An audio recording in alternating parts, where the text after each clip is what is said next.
El capítulo de hoy hablaremos sobre literatura chilena. Y el gran representante de esta, Pedro Lemebel. Podríamos empezar hablando de su gran obra, Tengo miedo torero. Sí, fue una obra súper revolucionaria para la época. Para los que no cachan, la obra trata de un sentimiento de amor platónico que surge en época de dictadura. Pero más allá de eso, abarca problemáticas sobre la identidad chilena, la represión, la lucha de clases. Brígido todo lo que pasó en la dictadura y cómo lo aborda el libro, porque en esa época no era bien visto nada de la disidencia sexual. Por eso Lemebel se volvió un ícono, porque habló de lo que nadie se atrevía, rompiendo temas tabú. Sí, fue un pionero que inició la revolución marica. ¿Sabéis que me gustaría profundizar más sobre el tema de identidad? Encuentro que como chilenos estamos súper reprimidos y no encontramos los medios para encontrar nuestra propia identidad más allá de la idea o estereotipos que se tienen de los chilenos. Definamos identidad primero que todo. ¿Qué pensáis tú que es identidad? El sello que tiene cada persona. Y ustedes, chiquillas, ¿qué creen que es? Personalmente siento que es aquello que le buscamos dar a conocer al mundo de nosotros. Sí, pero ¿saben? Yo siento que la identidad sobrepasa todo eso.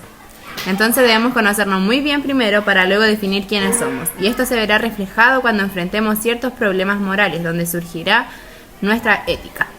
Sí, por ejemplo, en el contexto del libro vemos cómo la política puede corrompernos moral y éticamente, lo que hace que cuestionemos si nuestra identidad excede aquello que se nos asigna. ¿A qué se refieren con que la política corrompe nuestra moral? Que las ideas u opiniones pueden verse reprimidas conforme el gobierno que se encuentra en el mandato. Sí, toda la razón. Esto tiene que ver exactamente con lo que mencionamos al principio, que el chileno se encuentra tan perdido en cuanto a sus ideales que simplemente se dedica a seguir lo que se le indique. Exacto, factos. Ah, sí. Y así se reflejan las verdaderas intenciones de la política, manejar y manipular. La pregunta aquí es, ¿solo somos lo que la política nos asigna o somos más que eso? ¿Tendremos ideales y opiniones propias que vengan de nosotros y no de terceros? Mira, yo creo que muchas veces estamos amarrados a los que se nos clasificó, esta segunda naturaleza que le llaman. Por ejemplo, la nacionalidad nos dice tú tienes que actuar así y así porque eres chileno, los chilenos son de tal y tal manera. Y así vamos poniendo y quitando cosas a nuestra personalidad e identidad. Lo importante ahí es tener nuestros ideales bien puestos y no permitir que la postura política venga a influenciar nuestra persona, nuestros valores, nuestra moral. Situémonos en el libro, Tengo miedo torero. ¿Qué podemos decir de la identidad de los personajes, principalmente la loca del frente? Mira, en ese contexto primero tenemos que considerar que el rol que cumplían en la sociedad y en general, todos tienen predeterminado un rol. Por un lado estaba la loca y su grupo, los maricas como eran llamados. Que su rol no era nada más que objetivo para satisfacción sexual. No eran considerados parte, nadie pensaba en ellos y para más remate no eran bien vistos, por tanto, no creo que tuvieran clara una identidad. Yo creo que la loca tenía bien clara su identidad. Si bien no eran parte de ningún grupo general, ya que nada las representaba, llevaban una lucha interna, por lo menos la loca. Ella tenía claros sus ideales, pensamientos, moral, pero los tenía escondidos porque nunca antes eso había sido importante. A nadie le importaba lo que ella pensara. Yo creo que la loca sí conocía su identidad y todo el valor que tiene como mujer, pero igual se ve vulnerada por el contexto. ¿Ustedes creen que cuando llega Carlos es cuando ella viene a aclarar su identidad? Igual no le daría todo el crédito al Carlos. Yo creo que tiene que ver con lo que ella veía también cuando salía a las calles. Se topaba con las marchas, los milicos acorralando gente, también cuando iba a los barrios altos a entregar sus trabajos y darse cuenta de las realidades que existían. Pero quizás igual la ayuda a asumir de un punto crítico. Sí, pero bueno, sigamos con los demás personajes. Los otros roles en la sociedad. Porque como dijo la Cote, por un lado estaba la loca y su grupo, pero de este mismo lado también está el Frente Patriótico. Y Carlos, ¿qué rol toman estos en la sociedad? ¿Por qué debemos aclarar que su rol es distinto al de la gente que sale a marchar? Sí, exactamente. Aunque se podría decir que ambos compartan los mismos ideales, tienen una lucha y un rol diferente. El Frente era una organización que se cansó de las marchas, las cuales no llegaban a nada. Ellos tomaron acción. Por lo tanto, su rol no era solo revolucionarios que salen a marchar buscando un cambio. Ellos hacen el cambio. Creo que en nuestra sociedad actual ya no existe un grupo que tome dicho rol. Sí, hace falta acción. Parece que en vez de avanzar cada vez vamos haciéndonos más dóciles. Pero en fin, fue admirable el rol del Frente Patriótico.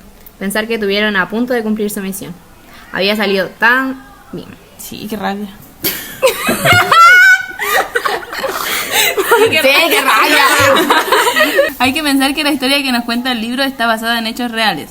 El atentado sí pasó y obvio que el viejo no se murió, pero por lo menos no hubieran dado la satisfacción en esta historia de que sí muriera. Sí, hubiese sido bacán que presentaran una historia alternativa de lo que hubiese pasado si Pinochet moría en el atentado. Multiverso de un Chile que mató a su presidente y acabó con la dictadura. Oye, me gustó esa idea. Echemos a volar nuestra imaginación. Tal vez la historia de Chile sería súper distinta. Hubiese sido un glorioso final que daría paso a otra era, una nueva. Porque pese a que Pinochet salió del poder, muchos de los ideales de su gobierno siguen presentes hasta el día de hoy. Pero, ¿y si hubiese muerto? Antes tal vez ahí se cortaba el problema de raíz. O tal vez como somos los chilenos estaríamos igual nomás. Pero igual loco pensar que había cambiado la historia. ¿Cómo habría afectado eso a nuestra identidad como chilenos? Tal vez seríamos personas menos dóciles.